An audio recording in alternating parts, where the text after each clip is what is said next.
Ranking Member Clausen, and members of the committee and committee staff.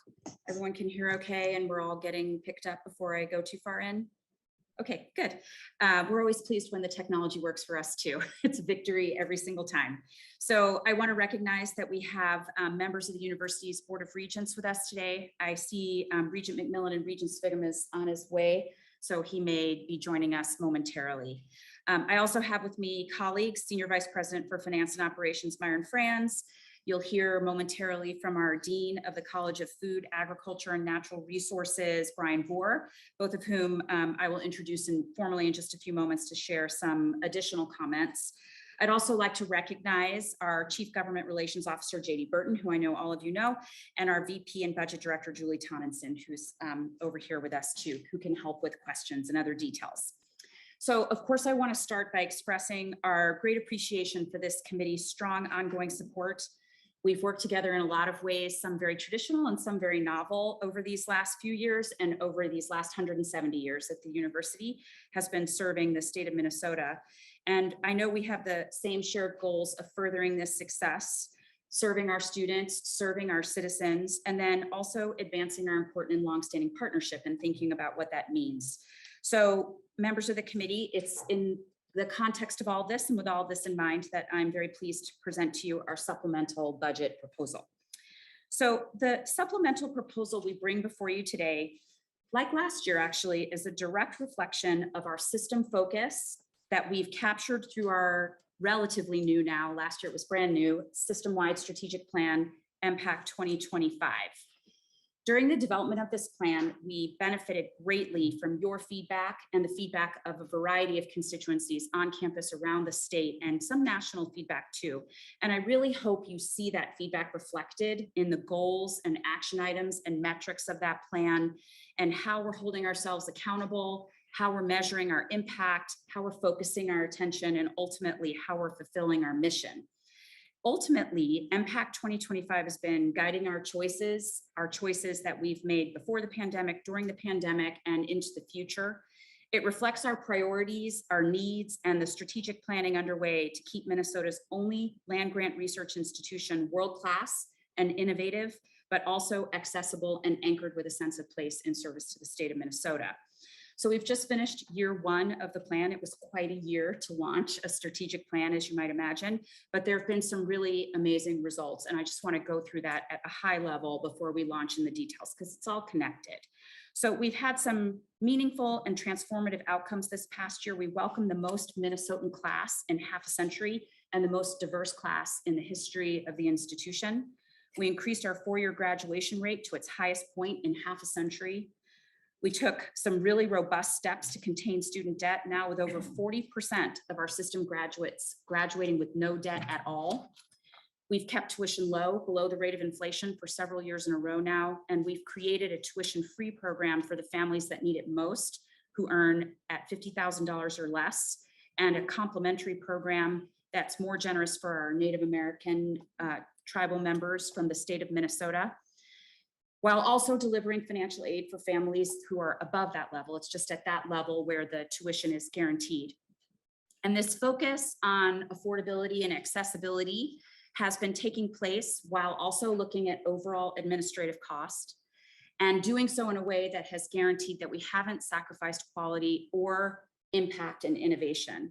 So for example, we also set a record with over $1 billion in research expenditures. Just to give you some context, that puts us in the top 10 universities in the country for research expenditures. And research expenditures is sort of an interesting way to describe it. That's money that comes in to invest in the research. So it's an investment in the university, and it's a multiplier effect in terms of economic development, jobs, innovation for the state. We launched a couple of really innovative new programs. Never waste a crisis, we said to ourselves during this period of time. So we launched Next Gen Med, which is a hybrid online and face-to-face program in partnership with Google and the Mayo Clinic. We have another version of that program coming soon with Next Gen Ag, which serves the farming and agricultural industries, and we have others in the pipeline. We were very inspired these last couple of years and very much listened to your feedback and the feedback of our statewide constituents on what they need from us. We're also continuing to utilize the strong assets contributed by our natural resources, particularly related to the Permanent University Fund and the historic role of mining in Minnesota.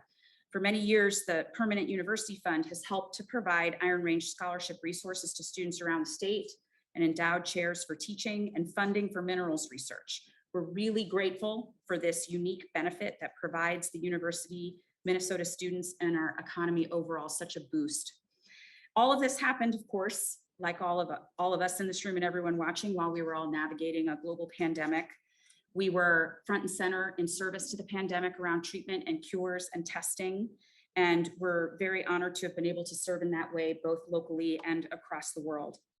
So members of the committee, this has been a very interesting time, and we have a very unique moment with this opportunity as a result of the surplus for 22-23. We know that transformational moments can create really special ways in which the state can invest in itself and its people, and we hope higher education. And as a result, the university has submitted a legislative request that is focused on a commitment to the future and how the university can be a partner to the state in being its best self down the road. So the request we bring before you today is not only significant in terms of the potential impact for the state of Minnesota, but also in how we can accelerate the key strategies that you helped us to develop and the initiatives we've highlighted through the strategic plan. So you'll hear in more detail from Byron and Dean Boer our request to support HEPR, our request around the Twin Cities Chemistry Undergraduate Teaching Lab, and a request around the University of Minnesota Duluth Science Building Renewal. You'll also hear about funding requests to reduce the cost of attendance burden for Minnesota resident undergrads, like increasing support for the Promise program and creating a new scholarship targeted toward Minnesota resident students who would like to attend our campuses in Greater Minnesota. It also includes funding to enhance public safety and security and to reach our energy efficiency goals, and of course, to strengthen our research footprint and impact. And then you'll hear about our plan to develop and deploy FARM, which stands for our Future of Animal Agricultural Research in Minnesota project, and to drive innovation through the Twin Cities Health Discovery Hub project. You'll hear about our position on an academic health center in Duluth and our plans to serve Minnesotans across Greater Minnesota in ways with depth that we've never been able to do before. So we know this is bold, but it's all tied to our strategic plan, which commits us to serve the state of Minnesota at world-class levels. And I would say, if not now, when should we be bold? And so we come to you thinking this is the perfect time to link the future of the university and the future of our great state in really innovative ways. And as we take those steps together, I want to finish where I started with sincere thanks for our partnership, for your support, for the way in which you've helped us shape our vision and the opportunity that that creates for the university and all of the people that the university serves. So at this time, I would like to turn it over to the university's Senior Vice President for Finance and Operations, Byron, who will guide you through our request in more detail. Thank you. Thank you, President Gable, and members. Just the way I will run this is we're going to let the U get through its entire presentation. We will ask questions at the end, and then also just so members know, both the U and when we have Min State in front of us, they will be giving their bonding proposals here instead of with the Capital Investment Committee, is my understanding. So just so you are aware that we're getting both of those. And so Vice President Franz, welcome, and go ahead with your part of the testimony.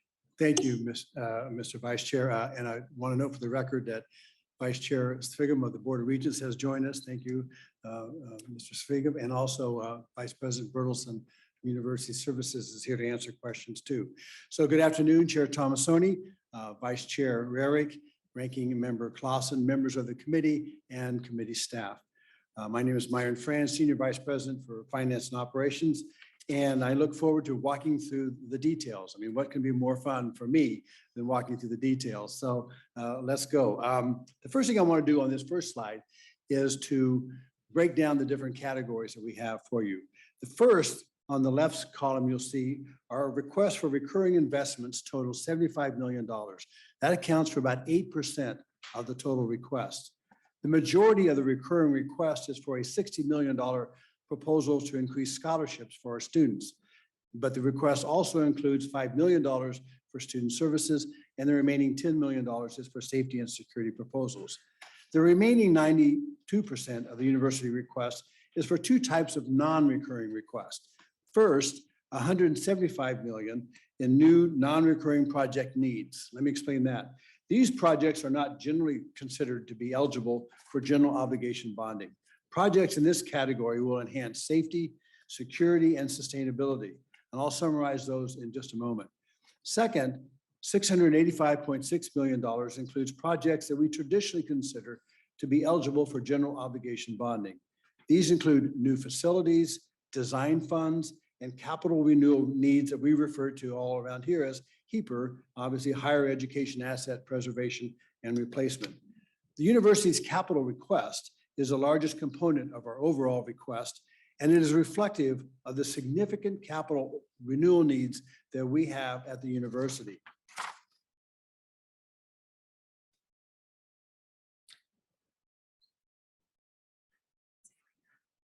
Later.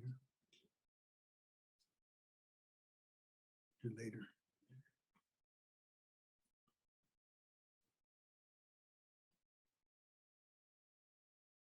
I actually do have a driver's license. It just doesn't kind of work for this particular vehicle. Sorry, thank you, JD. So on this next slide, let's talk a little, I want to break down a little bit more the recurring request component that I mentioned, the $75 million. 10 million of this is in the public safety and security area and will help fund the university's commitment to providing a safe campus environment through advanced programming in public safety, student health, IT infrastructure, and health and safety. Now, the proposal includes system-wide cameras, building access, alarm monitoring, and the personnel to manage those operations and maintain these security systems. This proposal will fund additional uniform security and safety escort personnel, as well as additional police officers and first responders. Next, the $5 million in student services will enhance mental health resources, academic advising support, and proactive outreach and services to students. More specifically, the funding will allow the university to better meet increasing student demands for these types of services, increase equity on our campuses by strengthening support for students with historically low retention and graduation rates, and better address those issues that can slow down students' degree progress, such as mental health, tutoring needs, financial literacy, and academic advising. Now I want to talk about the increasing access to the university and reducing the cost of attendance burden for Minnesota residents. We are committed to providing financial support for students who are admitted to the university but cannot afford to attend.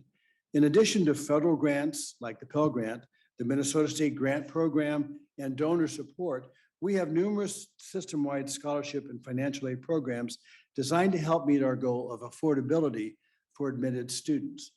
As a result of this commitment, our net cost attendance for Minnesota undergraduates is about $16,000 a year, which is at the very low end of Minnesota universities and colleges.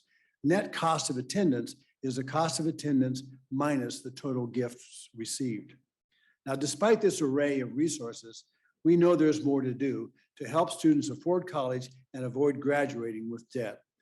The university is focused on innovative approaches to support more students with financial aid, including historically underrepresented students, and reduce student debt. One of the major scholarships program at the university is the University of Minnesota Promise Program, which supports about 13,000 Minnesota families on an annual basis. The Promise Program provides eligible Minnesota undergraduates, students funds to support their college aspirations. There are currently 3 programs under the Promise Program umbrella that I want to discuss and explain how we're changing. We're recommending that we change those. The first is the UPromise Scholarship Program. This provides eligible Minnesota students scholarships based on family household income. For example, a freshman with a family household income of $120,000 or per year or lower would receive between $300 to $4,000 each year for 4 years, depending upon income. Now, we also have the Promise Plus. This provides free tuition based on household income. And the example I want to give here is a freshman with a family household income of $50,000 or lower would have the full cost of tuition covered. And finally, we have the Native American Promise Tuition Program, as President Gable mentioned. This provides substantial financial support, in many cases free tuition, to first-year undergraduate students and transfer students from tribal colleges who are enrolled citizens in one of the Minnesota's 11 federally recognized tribal nations. Now, the university scholarship proposal in this category includes $30 million in recurring funding to expand the existing system-wide Promise program in two different directions, with the ultimate goal to reduce student debt. First, this proposal would increase the amount of support offered to students currently participating in the Promise program by anywhere between $1,100 to $2,100 per year, depending upon income level. Second, this proposal extends the Promise program to approximately 4,000 more students by expanding the upper income threshold for eligibility. With the expansion of this program, the Promise program would reach 74% of those greater Minnesota families who apply for and receive federal financial aid, often through the FAFSA filing process. It would also expand, the program would expand help to 67% of the Twin Cities Metro FAFSA filing families would receive funding. These figures include approximately 5,750 BIPOC students and about 6,270 first-generation students, both categories of which we want to see as much help as we can.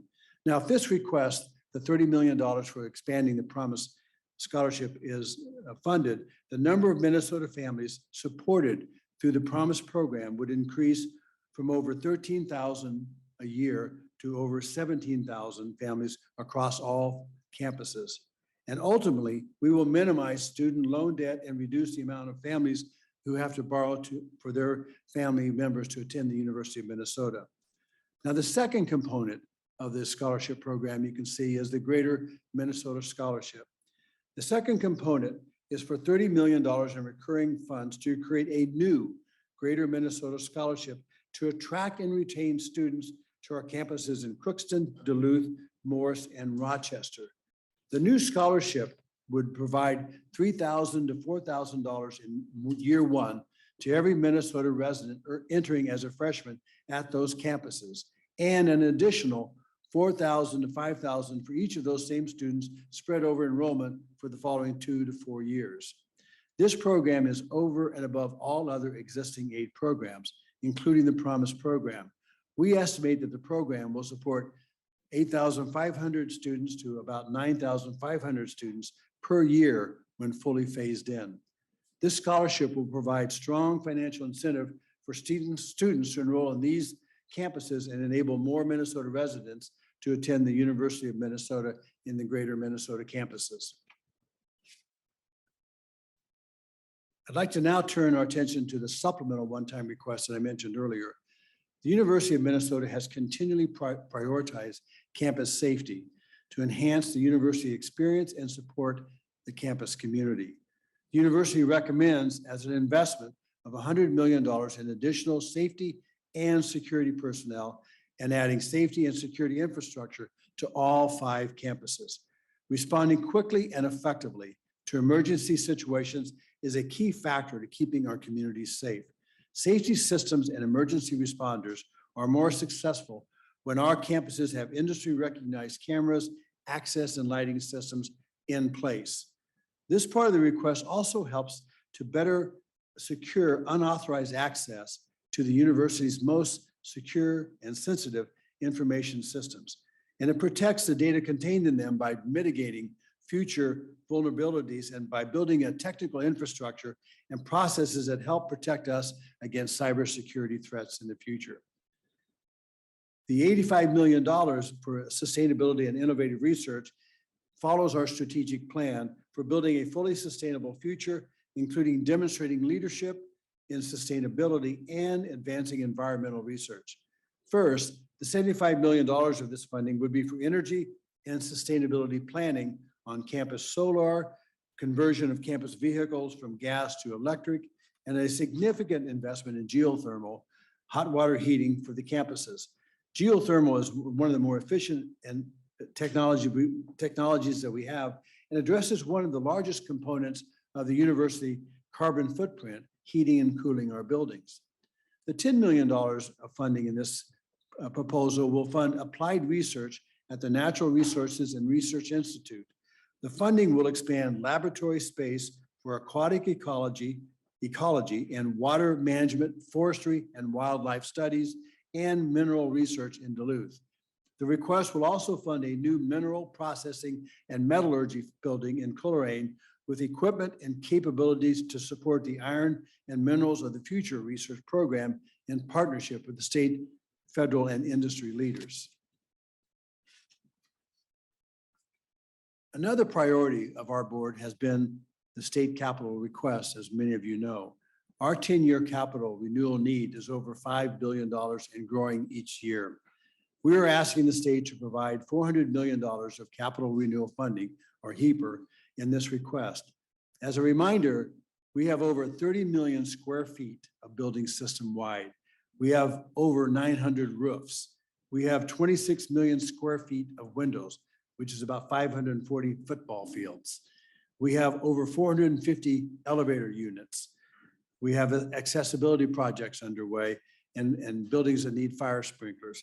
To say the least, we have an incredible need opportunity that we would ask the state to help us on our HEAPR request. We also are requesting $75 million to renovate the 95-year-old Fraser Hall to create a 117,000 square foot modern chemistry teaching laboratory serving students from every college on the Twin Cities campus.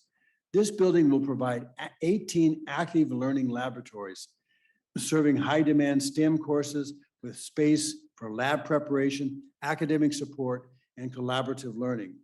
This project is strongly supported by some of our state's largest and private companies who understand the need to have their future employees trained in the most up-to-date and modern facilities available. And I want to say thank you for the design funding in the 2020 bonding bill that provided the design funds for this particular facility. So we are ready, literally upon the passing of a bonding bill, to go to work on this building as soon as possible. We also have $1.6 million for redesign and design of the 70-year-old, now obsolete chemistry building on the Duluth campus to better serve high priority science and technology programs on that campus. Renovating and modernizing this space will provide active learning classrooms and much needed laboratory space for students in the computer science and earth and environmental science programs, as well as research lab space. We are also asking for $60 million to support the future of animal agriculture research in Minnesota that Dean Boer will be talking about in just a moment. We have asked for $140 million in state funding for a health discovery hub in the Twin Cities.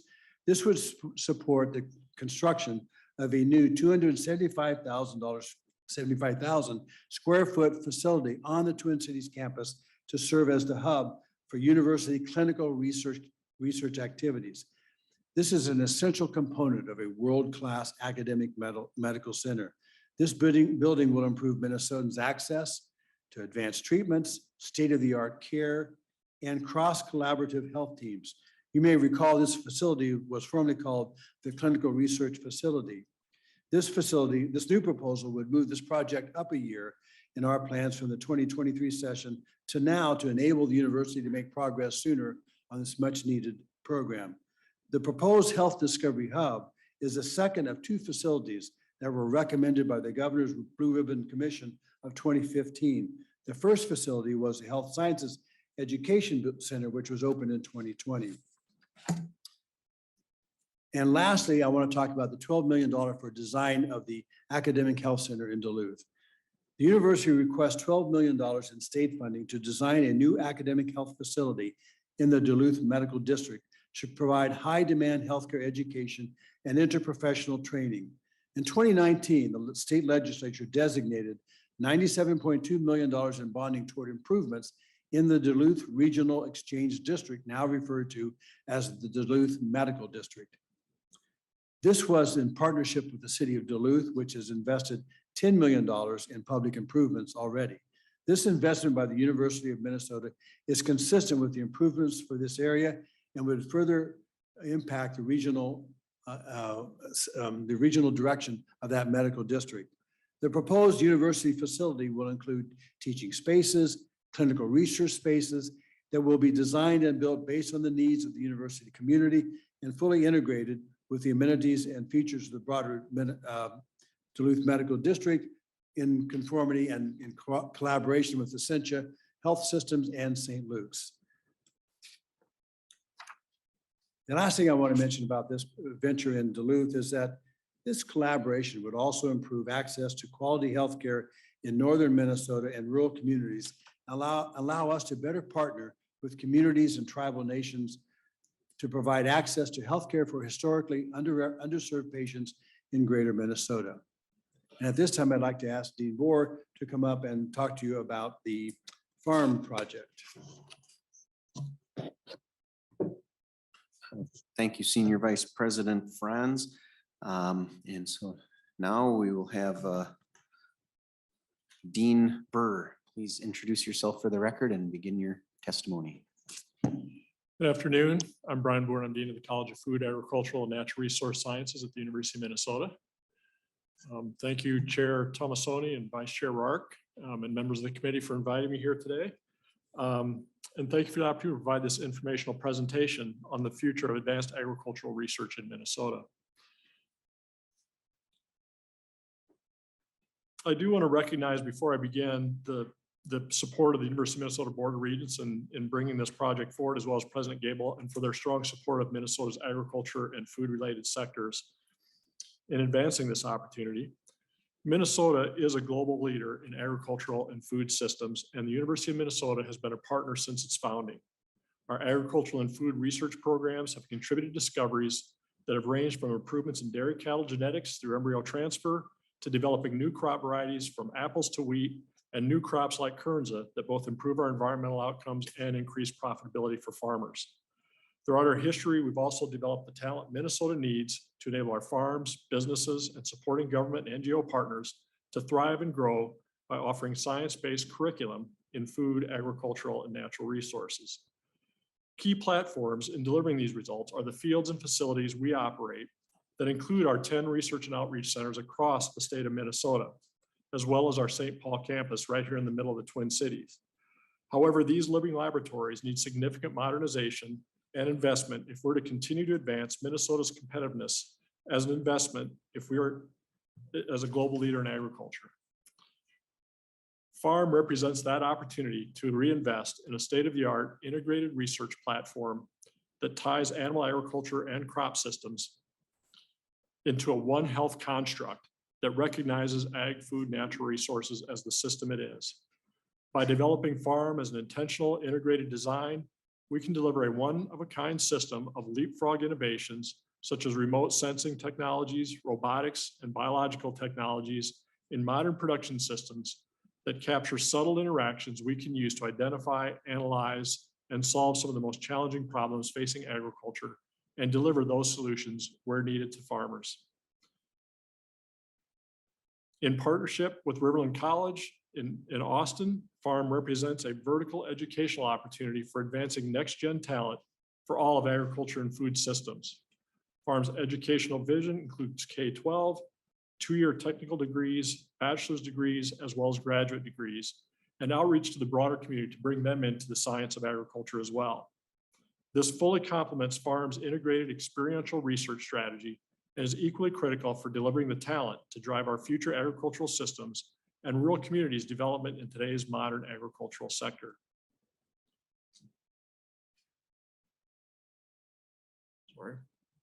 This past year, we completed a feasibility of the farm vision, and that feasibility confirmed the need and opportunities for investment in farm, and it serves as the basis for advancing a full pre-design for the system that we will undertake in fall of 2022.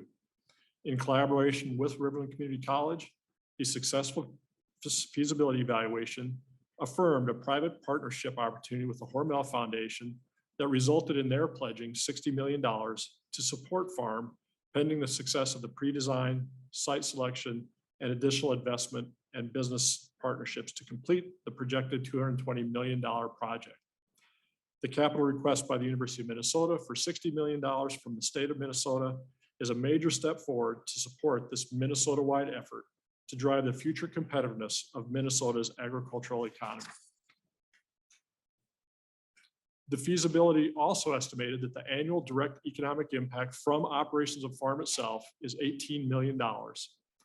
And the total annual economic impact is over $33.5 million in direct results from businesses that serve and provision the operations of farm. In addition, economic analysis completed by the University of Minnesota estimates that for every dollar invested in agricultural research and development in Minnesota, that results in an additional $40 in returns above and beyond those operational costs and impacts described here. More immediately, this funding is critical to support land acquisition for siting the farm enterprise and its future construction. Similar to the Hormel Foundation pledge, the state investment will catalyze additional work we are doing to seek investment with other private ag, food, and natural resource partners, as well as through operational efficiencies and cash flows redirected from current depreciated assets. Together, this public, private, and university partnership has the potential to reinvigorate the living laboratory facilities we need to successfully serve Minnesota's farmers, businesses, and rural communities. Thank you for the opportunity to present this exciting investment vision for all of Minnesota, and I welcome discussions and questions that you may have that follow. Thank you, Vice Chair. Thank you, Dean. And President Gable, does that conclude the university's presentation, or do you have? Yes. Yes, sir, Mr. Vice Chair, that concludes our presentation. Thank you all very much. We look forward to your questions. All right, thank you very much, members. We will open it up to committee questions. Does anyone have anything they want to start with? Representative or Senator Clausen.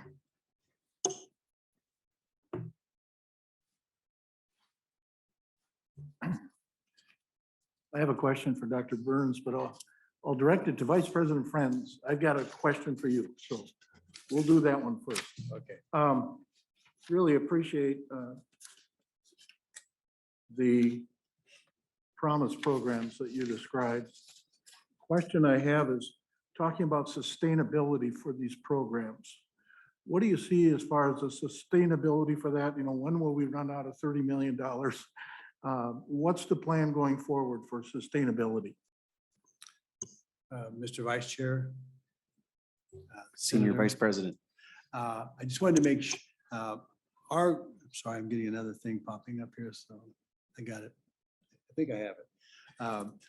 One of the reasons that we put this in the category of recurring requests is that we believe we need to be committed to this program over the long term. One of the students and families plan for the long term for education opportunities, and by putting this in place in recurring funds, it's our commitment to make sure that we can continue to provide these resources into the future. Senator Clausen, the follow-up. Mr. Chair, not at this time. Thank you. Senior Vice President, I just wanted a clarification kind of on that same, when you were talking about the two pieces of the $30 million, and one is dedicated for the 4 greater Minnesota campuses. The first one, did I hear you say correctly that is for system-wide, or is that specifically to the Twin Cities campuses? Mr. Vice Chair, the first one is system-wide. The Promise program, what we're trying to do there is to expand that program, which is currently system-wide, to increase its expansion and the amount throughout the entire system. The other 30 million is just for the greater Minnesota campuses. Thank you. And I have a question here from Chair Tomasoni, and hopefully I will get this correctly, but he is hoping for some specifics on the PUF, the Permanent University Fund, and like how many students receive Iron Range scholarships, or how many endowed chairs, and what total balances are, if you happen to have that information. Yeah, Mr. Vice Chair, we assumed we'd get a question about those funds, and we'll have to get that information specifically to break those down to show Chair Tomasoni the results and how that's been working out through the years. So we'll get that to him. Wonderful. Thank you. I'm sure he'll appreciate it. President Gable. Mr. Vice Chair, I do have some of the details, not all the details that Senator Tomasoni inquired about, but there have been 2,835 undergraduate scholarships awarded through that program up through last year. We don't have this year's numbers in there yet. The average award is $1,859, and over time it's been $5.7 million awarded. That's just in the student scholarships, but the additional details about endowed chairs and balances we can provide a supplemental report. Thank you very much. Senator Putnam. Thank you, Mr. Vice Chair. I'm not sure who this question is for, and it's basically a curiosity just to sort of understand the process a little bit more. Specifically the diagnostic process and discovering where your needs are and what needs the most attention in the context of the supplemental budget. Just noticing in the presentation and the materials we're given, there's a significant investment in public safety, which is clearly important in the area, but it at first blush seems disproportionate relative to the investment in mental health concerns at the institution. And that's because I don't know. So could you perhaps sort of flesh that out a little bit, the ratio between the different areas that you consider the most imperative, and particularly where mental health of the student body manifests in that calculus? Sure, I'll take that one. So that all of the requests you have before you are guided by the strategic plan, but the strategic plan is not a moment in time. It's an organic, living, breathing document for us. It provides us guidance on priorities, and we make commitments to initiatives and to how we measure the success of those initiatives and are reporting that out. And that's all new, as you all know. But we also sort of reserve the right, if you will, to pivot or tweak or edit because times change, and 5 years is a long time. I mean, look at how much has changed just in the last 2 years. And we want to make sure that we can be responsive. So we're constantly, it's I think a healthy push and pull between setting priorities and being transparent around them, and also being agile when we need to be to reflect the times that we're in. So safety was in the strategic plan all along. And that includes public safety. It also includes environmental safety, and it includes a sense of safety or a sense of well-being. We really have tried to use that word in all of the different ways it could be used, because as a community of almost 100,000 people, it affects all of us in those different ways. So safety has meant responding to crime and emergencies and being prepared to do that, which is requiring a significant uptick investment. We've made several of those investments already, and I could detail them if the committee's curious, but in the interest of time, I'll just sort of put that bullet point there. Last year, also in the strategic plan, we launched the President's Initiative on Student Mental Health, which is a system-wide initiative and has liaison with us in Minnesota State. It is a shared goal that our students have strong capacity to be successful, which includes their mental health. And we've seen this on campus. We've also seen this in every other sector. It's certainly not limited to students, but it's looking at underlying cause. Are we providing the correct clinical care? Are we able to facilitate faculty and staff with the tools to be an ally, recognize when students might be in crisis? Are we able to give them the resources they need if they go into crisis, whether that's clinical care, or sometimes students can need help that doesn't rise to the level of clinical care? And are we doing what we need there? I know you're very familiar with all of this. So that project is underway. One of the main things it's doing, and it's more complicated than it sounds, is trying to clarify the communication around this effort. We have hundreds of programs for students who might be experiencing something around their well-being. They need a doctor, they need a nurse, they need a counselor, they need extra time, they need a break. There's all kinds of things that students may need, but the hardest time to navigate this set of options is when you're in crisis. And so we've really tried to work actively to have a clear sense of everything we offer all around the system, or with partners in the communities where our campuses are located, and make it really clear so that students can find it. That's a big part of the work too.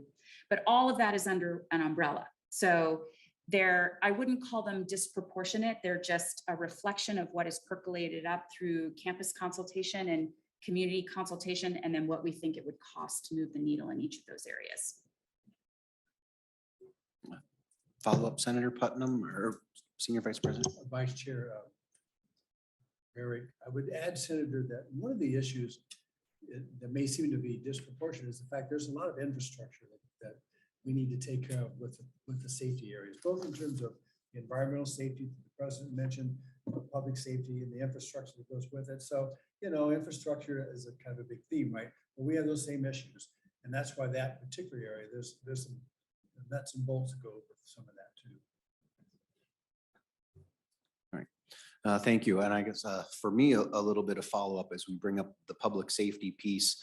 Can you help us understand, as you're talking about maybe wanting to bring in more officers for the university, What has your partnership been with the city of Minneapolis and their police department in the past? How has that changed? And is this kind of to I've heard that you've kind of backed away from some of those, having the Minneapolis Police Department there. Is this to get back to where you were when they were policing? And has there been a cost savings for you by, were they providing that just because the campus was within their jurisdiction? Can you help the committee kind of understand that piece? Yes, absolutely. So thank you, Mr. Chair. So the relationship with MPD has actually always been very strong. The statements that we made that you're referring to from spring of 2020 were very specific to when we hire MPD to do what we call special services. And in response to events at that time, we restricted that piece of our partnership. But what was lost, I think, in a lot of the intensity of that time for our community and across the nation and arguably around the world was that we very specifically also said that MPD was our partner around patrols, around shared investigations, and around the areas that are their jurisdiction, but are very critical to our campus. And that's never changed. So the work that we do with MPD has been a partnership all along to make sure that areas that are not technically our jurisdiction, but are right next to campus. And I think the ones that most people think of, at least in the Twin Cities, are Dinkytown and Marcy Homes, that we have what we need there. MPD is understaffed relative to their historic levels. That affects those communities, of course. So we work with them on that. We've worked with Hennepin County on that and other law enforcement agencies to make sure that there was as much patrol as possible. But we've also leaned in with our own resources because our students and many of our faculty and staff live there. So even though they're not technically our jurisdiction, we have leaned in. So it hasn't been a cost savings. We've actually been investing in public safety all along, both in terms of the headcount of sworn officers, but we also have safety ambassadors in Marcy Homes and Dinkytown. We have hired a social worker to work full-time at MPD, or at UMPD, to help sort the calls that they receive so that we can be deploying the best resources to respond to the nature of the calls. Our UMPD officers have been on overtime through this entire time so that they could cover more, be more visible, provide more patrol. And then we've made some of the infrastructure investments already that Senior Vice President Franz was referring to, like mobile lighting, cohesive plan for permanent lighting that we do in partnership with the city. We've bought the Rave Escort app, which is sort of a digital escort app that everyone can put on their phone while they're walking, additional blue lights, and other resources like our Gopher Chauffeur service and other things that have been made available 7 days a week that normally would have been only on weekends. And it goes into more and more detail from there. So it's a matrixed set of decisions to work on safety, especially when it crosses in and out of your jurisdiction, but feels like one community and should. Safety is our top priority. If things aren't safe, then a lot of the other things that we're talking about don't matter much. And so we want to make sure that we're doing everything we can to ensure that safety. Thank you. And then this next question around that, hopefully we'll have a couple of bills that are next committee that help address some of this, but we're all seeing kind of that fewer applicants for our police departments when they're looking for people. Do you know, is there kind of a specific goal you have for FTEs for this area? And do you envision you're just going to be basically competing with the Minneapolis and St. Paul police departments, or potentially getting people from them? Where do you, when it comes to the people, the law enforcement officers, where are they coming from and how many are you looking at picking up? So my understanding is we're getting back to our historic headcount +3 as an initial deploy, and 3 means we would have an extra officer per shift on average.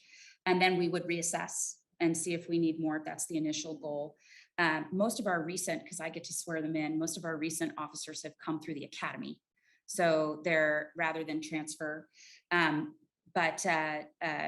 University policing is a little different than other types of policing. So while many of our total force have come from some of the other systems nearby, I mean, and our chief was formerly with MPD, as many people know, a lot of our officers come straight through or come out of the military.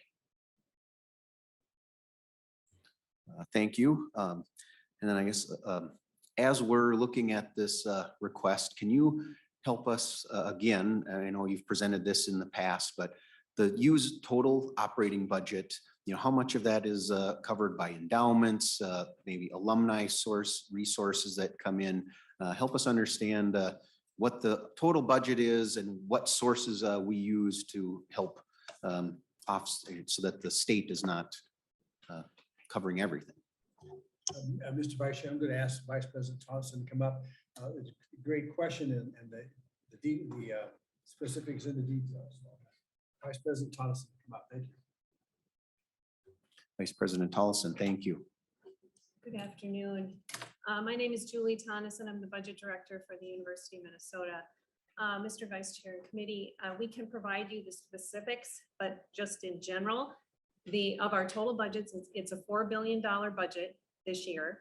We have, of that, 25% roughly is tuition.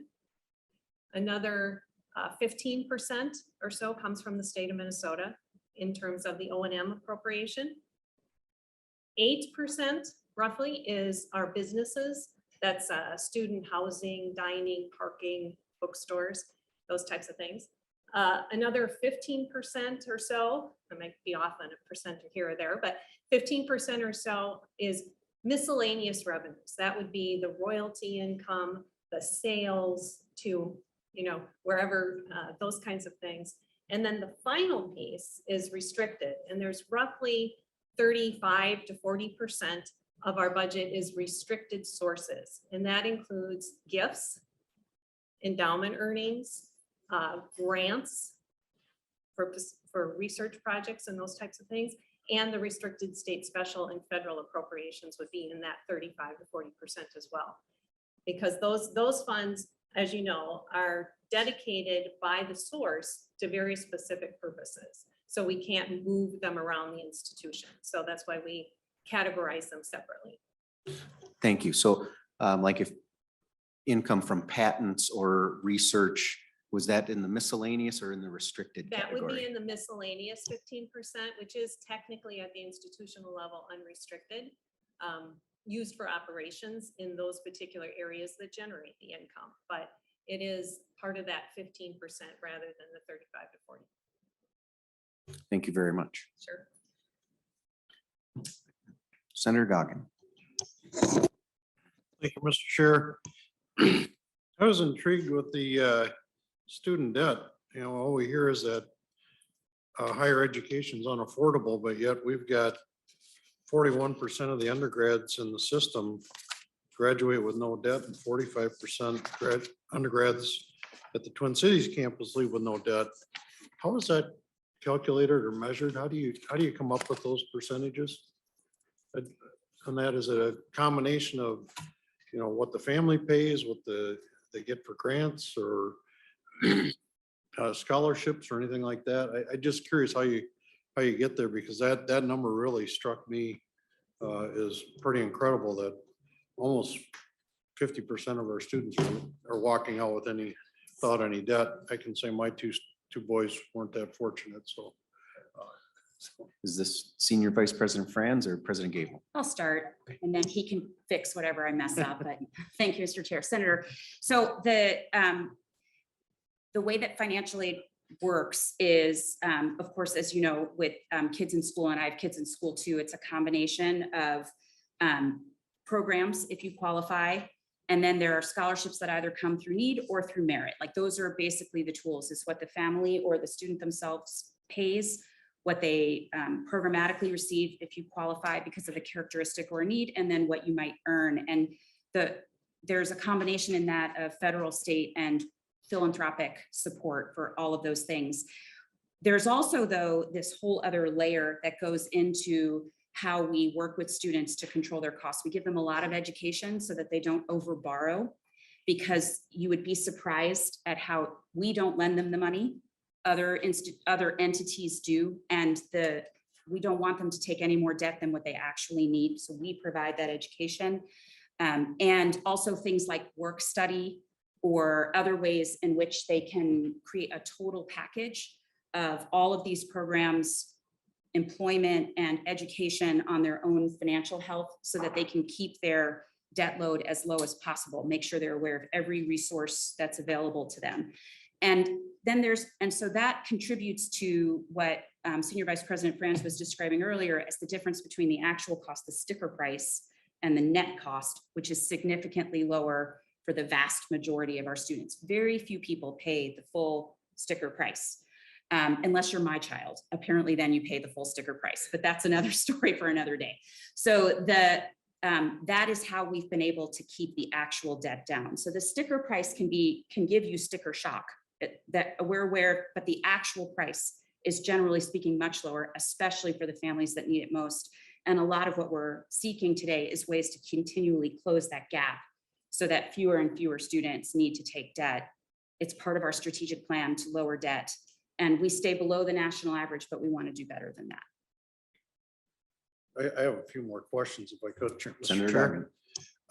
Thank you very much for that. I appreciate that. And I'm with you. I wasn't as fortunate to get any other assistance with my boys, but they're graduated and we're on their way to adulthood.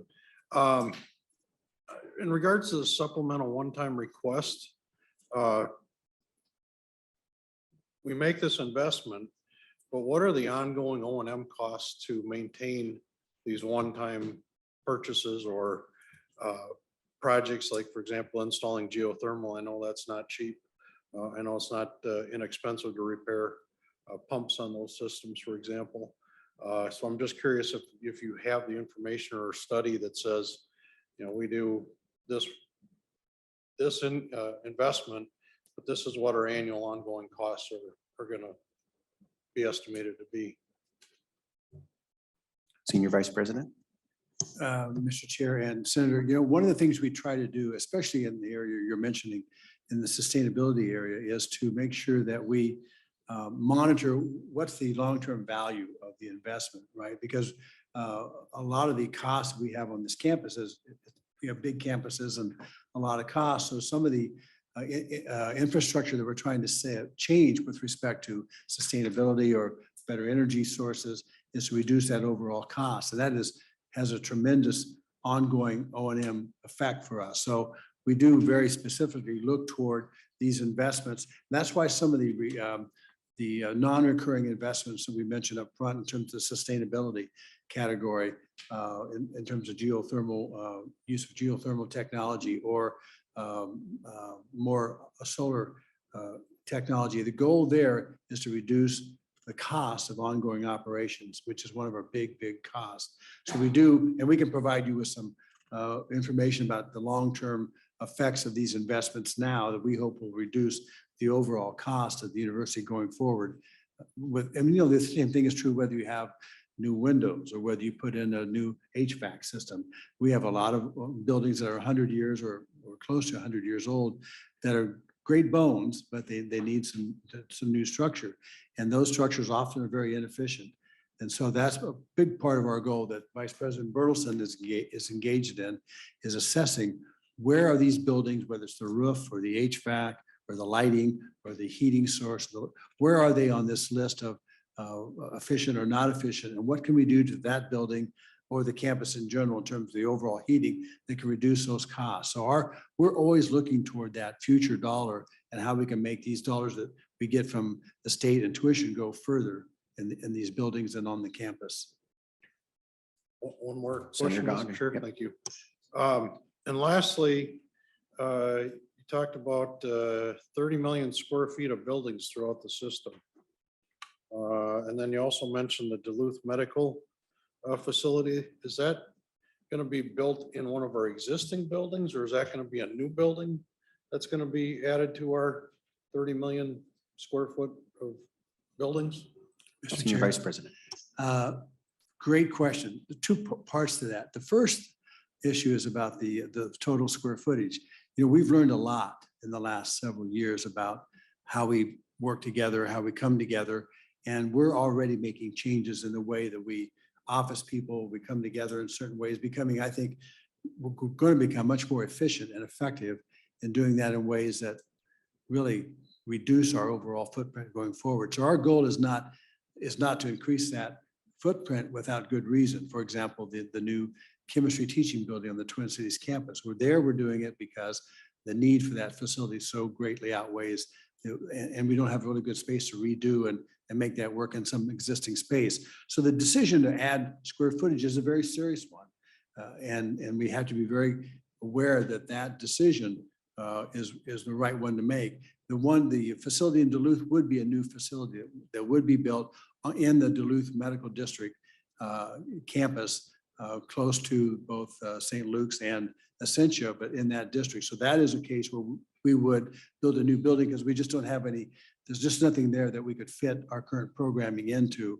And we think it's really vital to be part of that medical district in Duluth. So that's a decision that we make very, very carefully about adding square footage.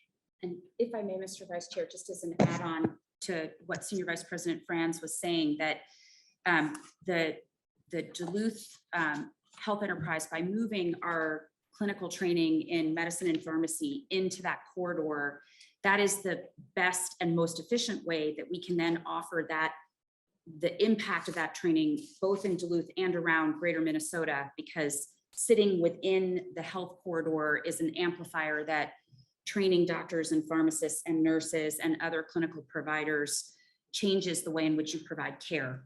And so the training right now sits within the Duluth campus. That space would then allow for growth on that campus, which is part of their strategic plan. So the space would be used. It's not like we would create an inefficiency. This would have a multiplier effect that really only happens in this case if you sit in proximity with the clinical care and clinical training.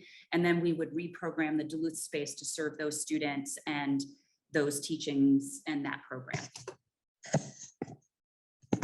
Mr. Chair, if I could follow up with one more comment. Thank you, President Gable. And the other thing, as we talk about the new Discovery Hub in the Twin Cities, the clinical Discovery Hub that we've requested, part of our long-term plan is to make sure that some of the buildings that are currently part of that overall medical structure need to come down. So, I mean, there's a real recognition, and we just completed a campus plan to really plan for the Twin Cities campus going forward. And there's a real understanding and need to have a balance about adding square footage and there are some buildings that just need to come down. And so we're really concerned about that balance going forward.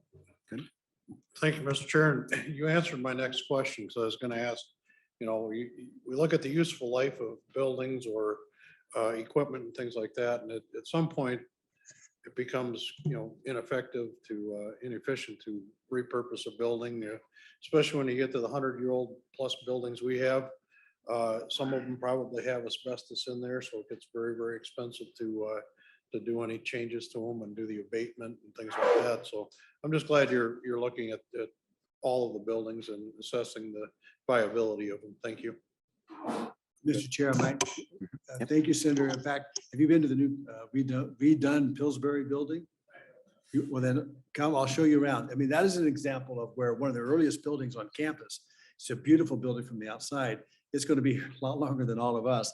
And the legislature kind of gave us, was it 24 million to help us redo the insides. And it's just absolutely renovated and redone that building in a way that the programming makes more sense. It's really functional. So there are exceptions to that, but sometimes you're right. You have to make that hard decision. Thank you, Senator. All right. Also, as part of in past bonding requests, there was a request for the Hormel Bioimaging Center down in Austin. And I see that is not part of this request. Is that just lower than some of these priorities and you knew your request was already large, or what is the status? Do you know of that request? Mr. Chair, I must assume if it's not on our list, it's lower on the priority. It looks like Mr. Burton is Oh, thank you. That's a Hormel Institute request, not the universities. Thank you, JV. Thank you very much. Senator Clausen, did you have a question for Dean Burr?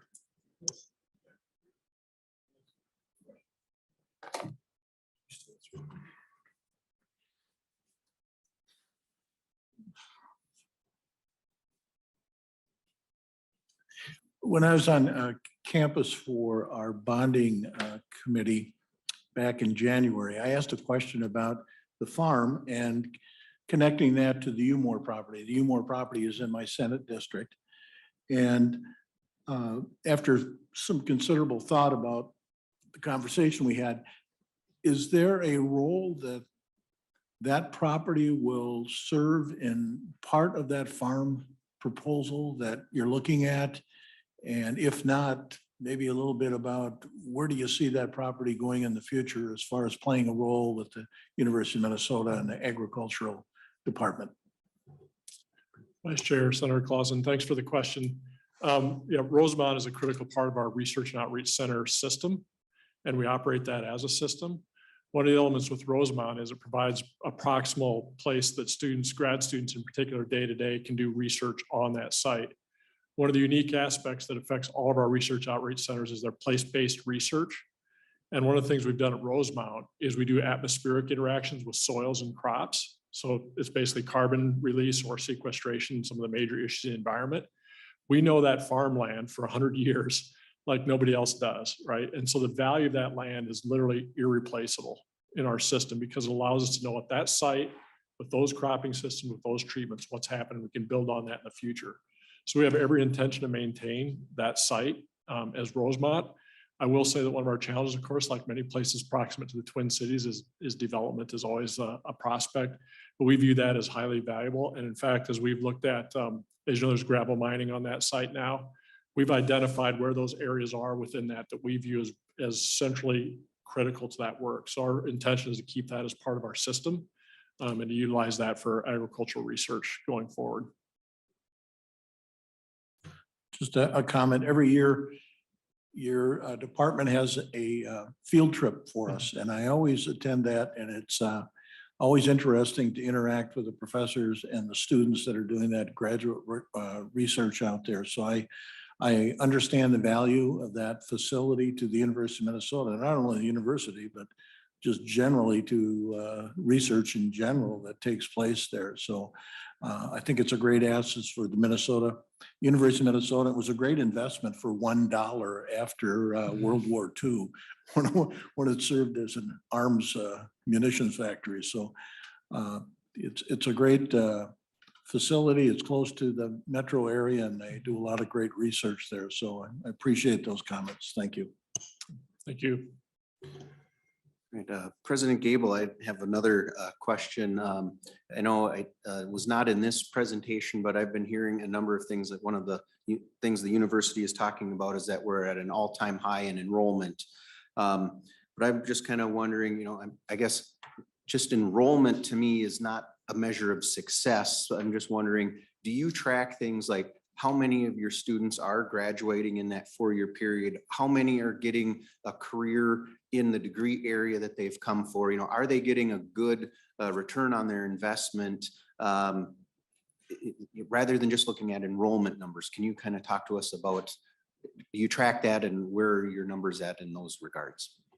Yes, thank you, Mr. Vice Chair. That's a great, it's really the question if you think about it. And when you get all the way down to it, if the students aren't getting what they need and they aren't successful, then the rest flows from there. So our freshman class is at an all-time high. The next year's freshman class looks like it's shaping up to be that's great. And we're delighted, obviously, to be welcoming such strong incoming numbers.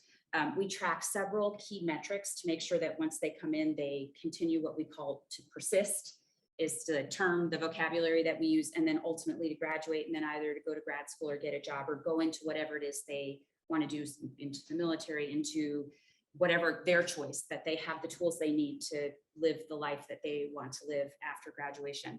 So freshman to sophomore retention, we're one of the highest in the country. That's a very key checkpoint.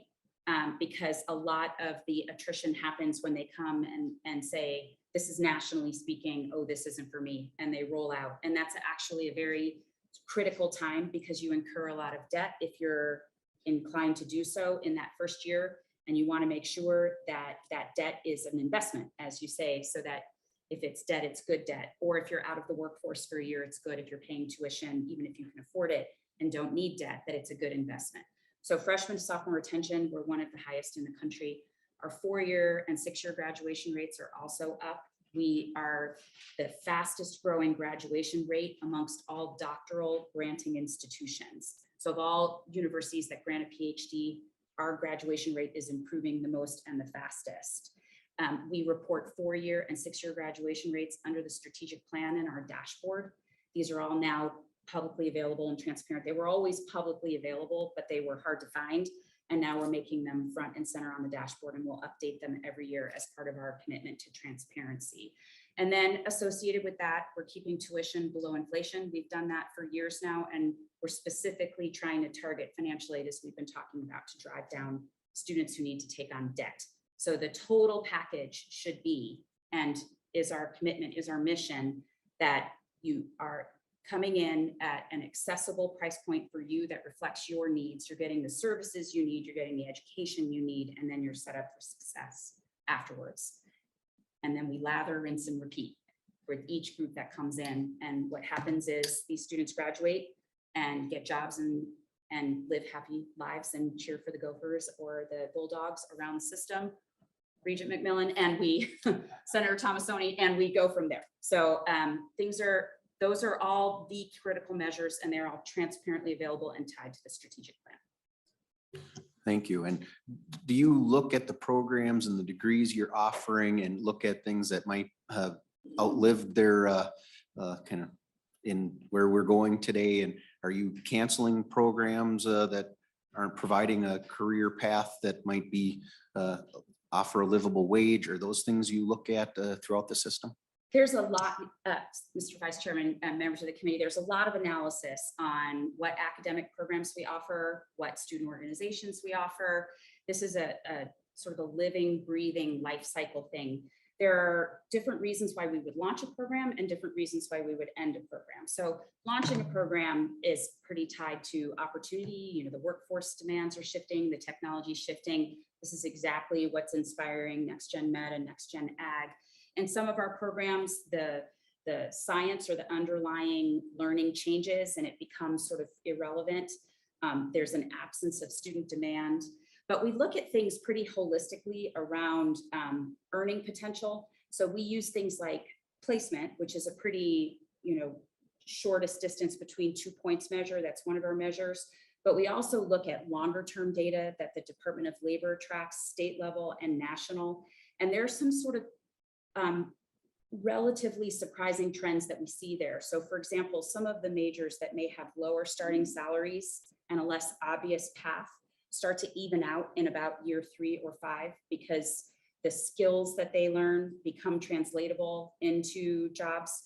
Our overall placement rate is very high. A degree from the University of Minnesota, any of the campuses, is if you want it, you're going to be employed, especially these days when there's such a workforce shortage. And the fact that some of the starting careers pay less starts to flatten in year 5 and then go up from there. It's really interesting. I mean, to me, it's very interesting data. I don't know if everybody else enjoys that kind of demographic data the way I do, but I have to admit my bias. I was a philosophy major as an undergrad, and there were no job postings for philosophers when I graduated, but I got a job in finance. They trained me and I had a lower starting salary and caught up. So that was also my personal experience when I came out of school. So we try to look at all of that together when we make those choices. Thank you. And one other thing that I've been hearing about in some other areas is the use of consultants and some of the programs you're using. Do you have an idea of like how many consultant teams you've hired outside of the U, what that cost is? And is there a way that you, again, look at your ROI on that? Is that beneficial for the U? I don't have, Mr. Vice Chair and members of the committee, I don't have that data on how many we have or what it costs in terms of expenditure. I can tell you that every contract that we have that's above a certain threshold is approved by the Board of Regents. And in the approval process, we explain to them why we're doing it, what we expect the ROI to be, what alternatives we had to having that contract. We have a lot of know-how internally. We leverage that know-how. There are a lot of places where, I mean, even just as an example, when we did the strategic plan, we used no consultants at all. I have a peer at another institution who I won't name, who spent $14 million on their strategic plan.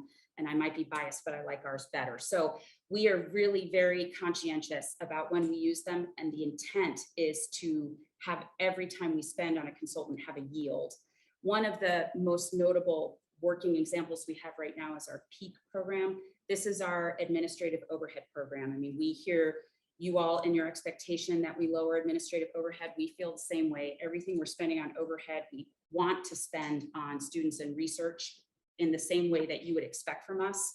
But the best national thinking on what other schools are doing, we know what we do really well. We don't necessarily know what other institutions have done, tried, succeeded, or tried and failed.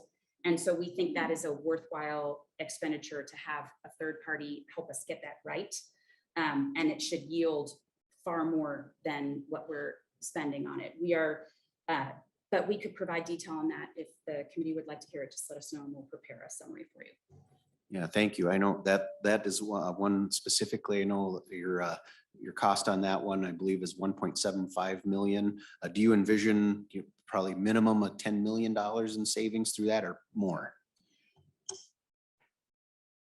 I'm going to let Senior Vice President Franz answer. We asked the consultants to make sure that we would have some context for exactly this type of question.